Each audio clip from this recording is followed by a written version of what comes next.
Les amis, bonjour à toutes et à tous, très heureux de vous retrouver. CIC eSport Inside, votre rendez-vous qui décode l'eSport pour comprendre son impact dans le sport, la société et le business.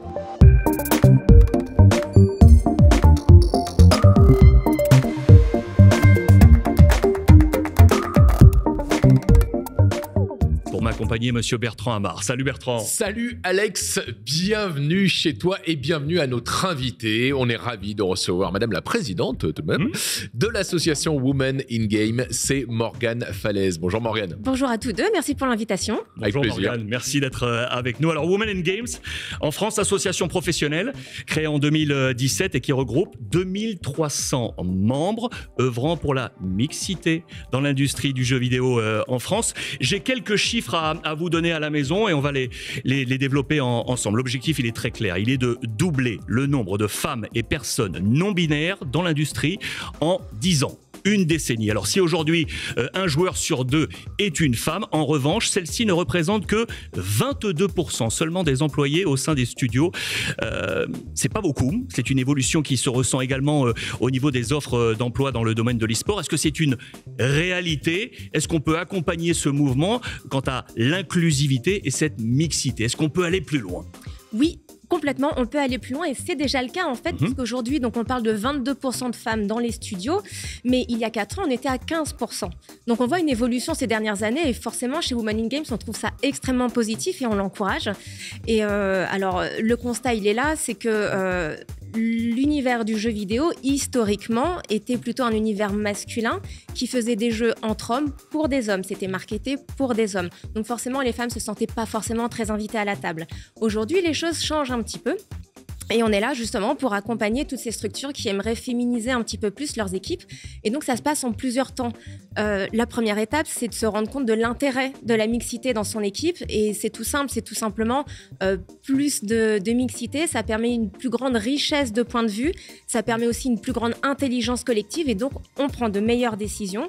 Et on crée par exemple des jeux ou des expériences pour un plus grand nombre de personnes. Et une fois qu'on a fait ce constat, il faut adapter ces techniques de recrutement. En tout cas, on voit que ça change au plus haut niveau. On reconnaît le talent des femmes dans l'industrie, notamment avec le titre de chevalière de l'ordre des arts et des lettres. Il y a une quinzaine d'années, les premiers à recevoir ce titre, c'était des hommes dans l'industrie. On se souvient de Michel Ancel ou Frédéric Rénal. Et là, le 2 mars, 3 femmes qui travaillent dans des studios, Marie Blondiot, Rebecca Coutaz et Céline Tricard, ont reçu cette distinction de chevalière de l'ordre des arts et des lettres par la ministre de la Culture, Roselyne Bachelot. Et la place des femmes, elle change dans les studios, elle change aussi sur le terrain de l'e-sport, Alex. Mais je vais me faire encore un peu l'avocat du diable. J'ai encore des chiffres qui montrent qu'il y a encore du boulot. Il y a encore du boulot puisque les femmes restent effectivement largement sous-représentées, si je peux prendre ce terme, parmi les professionnels ou les semi-professionnels de l'e-sport. Dans les années 2010, des championnats 100% féminins avaient été créés. Il reste quand même un chiffre fort. Seuls 6% de personnes jouant en compétition sont des joueuses. 6% seulement. On a tous en tête, et on la connaît très bien ici à nos côtés, avec le CIC, on pense à Kayane. Où est-ce qu'on peut aller? Comment on peut aller plus loin là? Alors, les joueuses, elles sont là, en fait. Ce qu'il faut dire, parce que tu parles de 6% de femmes dans les compétitions, mais dans les compétitions pro. Voilà. En revanche, en compétition amateur, il y en a 35%. Donc, pourquoi est-ce qu'on a une telle déperdition? Ce que l'on présume, c'est que les femmes sont tout simplement victimes de leur harcèlement en ligne, de sexisme ordinaire. Elles doivent constamment justifier leurs compétences et leur droit à être ici. Et ça, finalement, c'est très usant. Et elles doivent gérer ça en plus de leur préparation de joueuses et en plus de leur image, parce que non seulement elles sont joueuses, mais ce sont des femmes. Et ça, il faut le porter aussi. Donc voilà, on a une déperdition en cours de route. Et aussi, ce qui se passe, c'est que c'est peut-être moins attractif pour des femmes que pour des hommes, puisque c'est une activité qui est moins médiatisée. Donc, il y a moins de sponsors et il y a moins d'argent pour faire évoluer ce domaine-là. Bon, en tout cas, les choses vont malgré tout dans le bon sens, hein, puisque selon l'observatoire CIC eSport 2022 avec Harris Interactive, 51% des nouveaux amateurs d'e-sport sont en fait de nouvelles amatrices. 51%, c'est plus de la moitié. L'année dernière, c'était 46%. Donc on voit vraiment que l'e-sport attire. Et on le constate d'ailleurs dans les événements, hein, notamment au sein du public de la LFL.